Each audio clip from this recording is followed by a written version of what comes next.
ഇഞ്ചിപ്പുളിക്ക് നമുക്ക് ആദ്യമായിട്ട് വേണ്ടത് നമ്മളുടെ കയ്യിൽ ഒരു വലിയ അളവിൽ ഉരുള അളവിൽ പുളി നമുക്ക് വെള്ളത്തിലിട്ട് വയ്ക്കാം.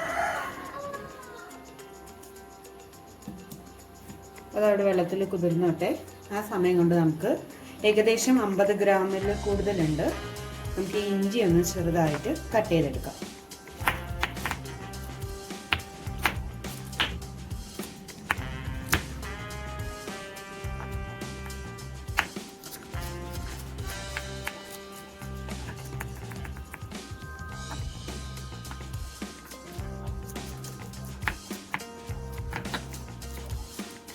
ഇഞ്ചിപ്പുളിക്ക് എപ്പോഴും വളരെ നേർത്തതായിട്ട് അരിയുമ്പോഴാണ് കേട്ടോ അതിൻ്റെ ടേസ്റ്റ് കൂടുന്നത്. ഇങ്ങനെ മുറിച്ചെടുക്കാൻ പ്രയാസമുള്ളവർക്ക് മിക്സിയിലിട്ടൊന്ന് ക്രഷ് ചെയ്തെടുക്കുകയും ചെയ്യാം.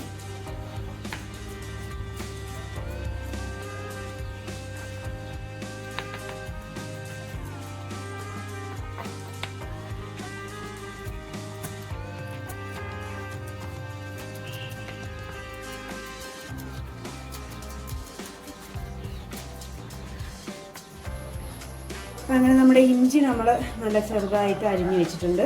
നമുക്കതൊന്ന് ഒരു പ്ലേറ്റിൽ മാറ്റിയിടാം. ഇനി നമുക്ക് അതുപോലെ തന്നെ ഒരു 3 നല്ല വലിപ്പമുള്ള പച്ചമുളകാണ്. ഇതൊന്ന് അതുപോലെ അരിഞ്ഞെടുക്കാം.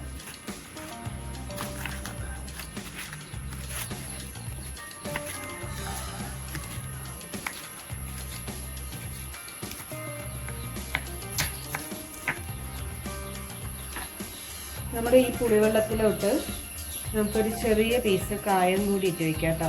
കായപ്പൊടി ഉണ്ടെങ്കിൽ നമുക്ക് ആ പൊടി ഉപയോഗിച്ചാൽ മതി. അതില്ലാത്തതുകൊണ്ടാണ് ഇപ്പോൾ ഞാൻ ഇതിൽ കൂടെ അത് ഇട്ട് വെച്ചിരിക്കുന്നത്.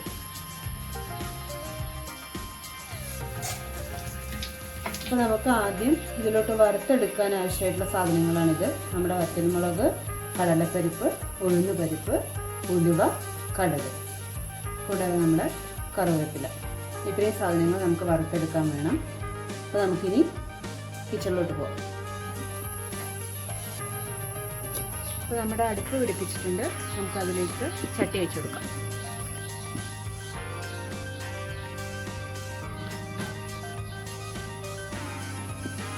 ചട്ടി ഒന്ന് ചൂടായി വരട്ടെ.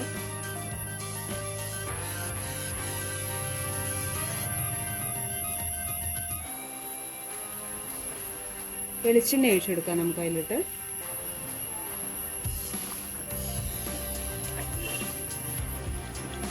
ചൂടായ എണ്ണയിലോട്ട് നമുക്ക് കടലപ്പരിപ്പ് ഇട്ട് കൊടുക്കാം. അതിനോടൊപ്പം തന്നെ നമ്മുടെ ഉഴുന്ന് പരിപ്പും കൂടി ചേർത്ത് കൊടുക്കാം.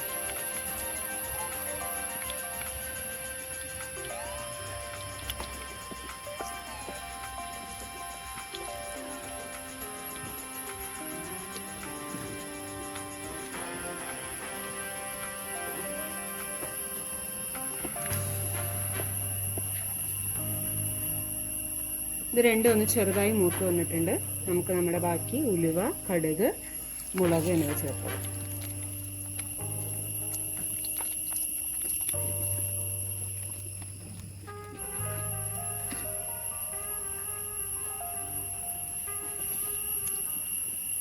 ഇപ്പോൾ കടുക് പൊട്ടിയിട്ടുണ്ട്. നമുക്കിനി ഇഞ്ചി ഇതിലോട്ട് ചേർത്തെടുക്കാം.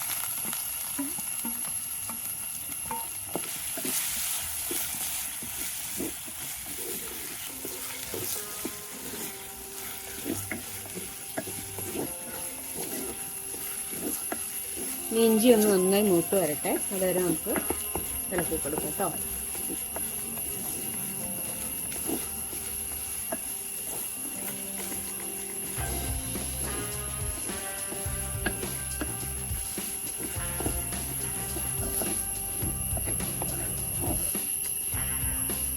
ഇഞ്ചി ഒരു പാതി മൂപ്പായിരുന്നു കേട്ടോ. നമുക്ക് ഈ സമയത്ത് നമ്മുടെ കറിവേപ്പിലയും പച്ചമുളകും ചേർത്ത് കൊടുക്കാം കേട്ടോ.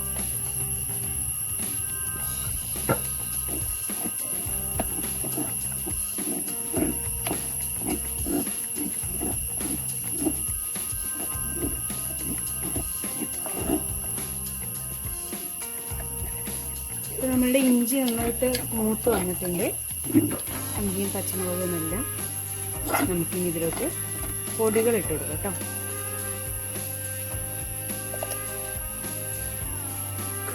ഒരു 2 സ്പൂണ് നമുക്ക് മല്ലിപ്പൊടി ഇട്ടെടുക്കാം.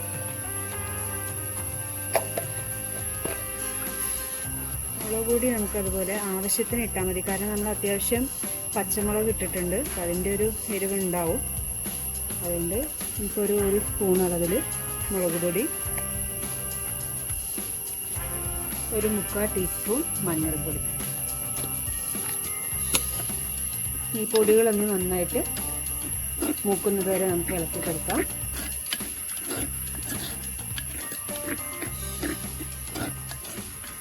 പൊടികൾ കരിഞ്ഞു പോകാതെ ശ്രദ്ധിക്കണേ. തീ വളരെ കുറച്ച് വെച്ച് വേണം നമുക്കത് ഇളക്കി കൊടുക്കാം. ഇപ്പോൾ നമ്മുടെ പൊടികളുടെയൊക്കെ പച്ചമണം മാറിയിട്ടുണ്ട്. ഇനി നമുക്കിതിലോട്ട് നമ്മൾ നേരത്തെ വെള്ളത്തിലിട്ട് വെച്ചിരുന്ന പുളി, കായം അലിഞ്ഞിട്ടുണ്ടാവും. അപ്പോൾ അത് നന്നായിട്ടൊന്ന് പിഴിഞ്ഞതിന് ശേഷം അതിലോട്ട് ചേർത്ത് കൊടുക്കാം കേട്ടോ.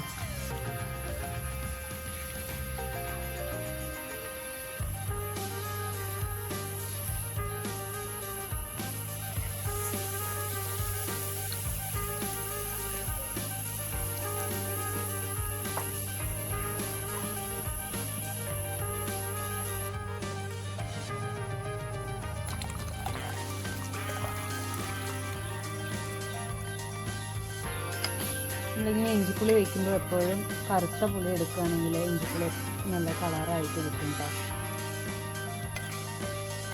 ഇനി നമുക്കിതിലോട്ട് ആവശ്യമായ അളവിലുള്ള ഉപ്പ് ഒന്നിട്ട് കൊടുക്കാം. നമ്മളിവിടെ കല്ലുപ്പാണ് ഇട്ട് കൊടുക്കുന്നത്. കല്ലുപ്പ് ചേർത്ത് കൊടുക്കുന്നുണ്ട് 1 സ്പൂണ്.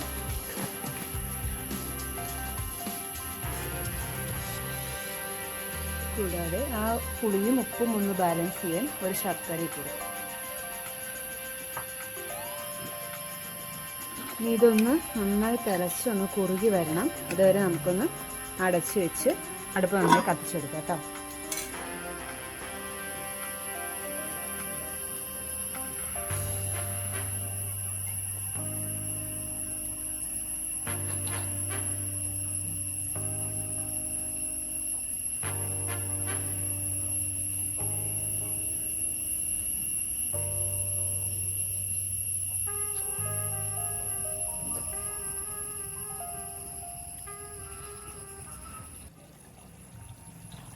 ഇപ്പോൾ നമ്മുടെ വെല്ലമൊക്കെ അരിഞ്ഞ് ഈ പുളിയൊക്കെ നന്നായി കുറുകി വന്നിട്ടുണ്ട്. നമ്മുടെ ഇഞ്ചിപ്പുളി റെഡി ആയിട്ടുണ്ട് കേട്ടോ. ഇനിയിപ്പോൾ കുറച്ച് ലൂസായിട്ടുണ്ട്, പക്ഷെ നമ്മുടെ മൺചട്ടി ആയതുകൊണ്ട് തന്നെ ഇതിലിരുന്ന് ഒന്നുകൂടി അത് കുറുകും. അപ്പോൾ നമുക്ക് ഈ ഒരു പാകമാകുമ്പോൾ ഇറക്കി വയ്ക്കാം കേട്ടോ. നമ്മളെപ്പോഴും ഇങ്ങനെയുള്ള ഇഞ്ചിപ്പുളി ഇങ്ങനെയുള്ള സാധനങ്ങൾ ഉണ്ടാക്കുമ്പോൾ ഇത് ഇന്ന് ഉണ്ടാക്കി വെച്ച് ശരിക്കും നാളെയൊക്കെ കഴിക്കുമ്പോഴാണ് നല്ല ടേസ്റ്റ് കേട്ടോ. ഇത് നന്നായി തണുത്ത് കഴിയുമ്പോഴാണ് ഇതിൻ്റെ എരിവും പുളിയും എല്ലാം അതിലോട്ട് കറക്റ്റായി പിടിച്ച് നമുക്ക് നല്ല ടേസ്റ്റി ആയിട്ട് തോന്നുള്ളൂ. ഓക്കെ, അപ്പോൾ എല്ലാവരും ഓണസദ്യക്ക് ഇതൊന്ന് ട്രൈ ചെയ്ത് നോക്കൂ.